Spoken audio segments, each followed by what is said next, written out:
Hi అండి, అందరికీ నమస్కారం. నేను మాధురి. యాక్చువల్గా డాక్టర్స్ కొంచెం హెడాక్గా ఉంది అని చెప్పి కొంచెం రెస్ట్ తీసుకోమన్నారు. అలానే నేను నా సోషల్ మీడియాలో ఇన్స్టా వేదికగా ఒక పోస్ట్ పెట్టాను. నేను రెస్ట్ తీసుకుందాం అనుకుంటున్నాను, కొద్ది రోజుల తర్వాత మళ్ళీ మీ ముందుకు వస్తాను అని చెప్పి.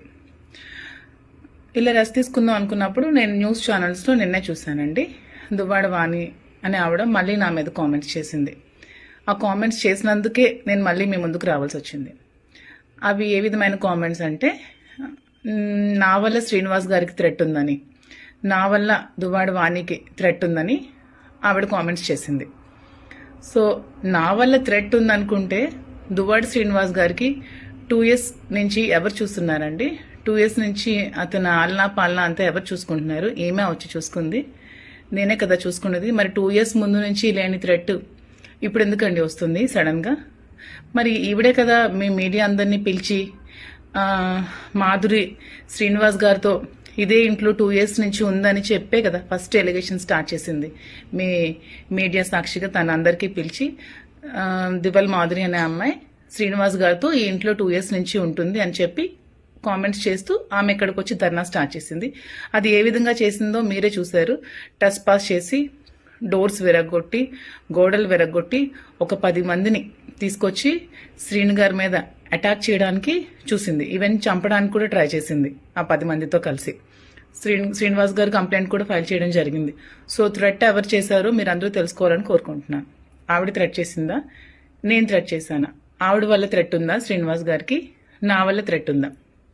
సో ఇదే విధంగా ఇంకొక విషయం, ఆవిడ ఈ ఇల్లే కావాలి, ఇక్కడి నుంచి నేను కదలను, ఆమె ఇక్కడే వచ్చి ఉంటోంది, ఆమె ఇక్కడ ఉంటే నేను ఒప్పుకోను అనే కామెంట్స్ కూడా మళ్ళీ చేస్తుంది. సో ఆ కామెంట్స్ చేసింది కాబట్టి నేను రెస్పాండ్ అవ్వాల్సి వస్తుంది. ఆమె ఇక్కడే వచ్చి ఉంటోంది, ఉంటాది అనే దానికి ఉంటే మేము ఉంటామండి. ఎందుకంటే శ్రీనివాస్ గారికి పార్థిసం ఆశార్ అనే వ్యక్తికి స్థలం తీసుకున్నప్పుడు అతనికి ఒక 60 lakhs ఎలా పెండింగ్ ఉన్నారో, ఈ హౌస్ కన్స్ట్రక్షన్ సమయంలో నేను కూడా ఒక 2 crores ఇవ్వడం జరిగింది. వాళ్ళ బ్రదర్ కూడా ఇచ్చారంట, అది నాకు సరిగ్గా తెలీదు. వాళ్ళ బ్రదర్ కూడా అమౌంట్ ఎంతో హెల్ప్ చేశారని చెప్పడం జరిగింది శ్రీనివాస్ గారు. సో నేనెప్పుడు డబ్బులు తిరిగి ఆశించి అతనికైతే నేనెప్పుడు ఇవ్వలేదు. కానీ ఇదే ఇల్లు ఆమె కావాలి, ఇక్కడే నేను కూర్చుంటాను, ఇక్కడి నుంచి నేను కదలను అనుకున్నప్పుడు నాకు కూడా హౌస్ మీద రైట్ ఉంది. కాబట్టి నాకు ఇవ్వాల్సిన 2 crores అమౌంట్ నాకు ఆమె ఇచ్చేసి ఆ ఇంటిని తీసుకుంటాదా, లేకపోతే ఆ ఇల్లు ఖాళీ చేసి ఆమెకి ఒక 6 కోట్లు పెట్టి ఇంద్రభవనం లాంటి ఇల్లు శ్రీను గారు కట్టి ఇచ్చి ఆ ఇంట్లో ఆమెకి సకల భోగాలు కల్పించి అతను నడు రోడ్డు మీద ఉన్నారు కాబట్టి, సో ఆ ఇంటికి ఆమె వెళ్ళిపోయి ఇతన్ని కూడా ఆ ఇంటికి తీసుకెళ్లి అక్కడ లీగల్గా ఏమైనా ప్రొసీడింగ్స్ చేసుకుంటారా, ఇంకా ఏ విధంగా పడతారో వాళ్ళ ఇష్టం. అంతేగాని ఇదే ఇల్లు కావాలి, ఈ ఇంటికి నేను వెళ్ళాలి అనుకుంటే నేను కూడా మీ మీడియా అందరినీ పిలిచి మీ మీడియా సాక్షిగా నేను కూడా ఇంటికి రావడం జరుగుతోంది. యాక్చువల్గా నేను ఎప్పుడు కూడా నేను మీ ముందు ఇంతవరకు బయటపెట్టలేదు నేను శ్రీను గారు నాకు డబ్బులు ఇచ్చాను, అగ్రిమెంట్ చేసుకున్నానని. కానీ శ్రీను గారు యాక్చువల్గా ఎప్పుడు ఎవరు అమౌంట్ ఉంచుకునే వ్యక్తి కాదు.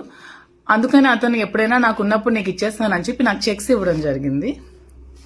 ఇదిగోండి ఈ చెక్స్, ఇవి 50 lakhs ఒకటి, ఇది కూడా 50 lakhs, ఇది 450.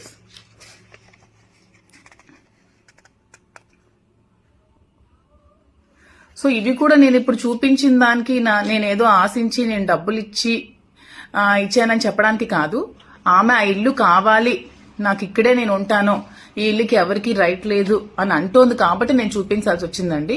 సో ఈ అమౌంట్ నాకు క్లియర్ చేసేసి ఆమె ఇల్లు తీసుకుంటుందా, లేకపోతే ఆమెకి శ్రీనివాస్ గారు ఇచ్చిన ఇంటికి వెళ్లి శ్రీనివాస్ గారితో ఏమైనా లీగల్ గా ప్రాబ్లమ్స్ ఉంటే తేల్చుకుంటుందా? సో మీరే ప్రజలే డిసైడ్ చేయాలండి. సో ఇంకా నేను కూడా ఇంకా ఈ ఎలిగేషన్స్ ఏమి చేస్తే నేను కూడా ఇంకా రేపు వెళ్లి మీడియా వాళ్ళని కూర్చోబెట్టి నేను కూడా అక్కడ కూర్చుంటాను. నాకు ఇవ్వాల్సిన అమౌంట్ వచ్చినంత వరకు నేను కూర్చుంటాను. ఇది త్వరగా క్లియర్ చేసుకుంటే మంచిదండి.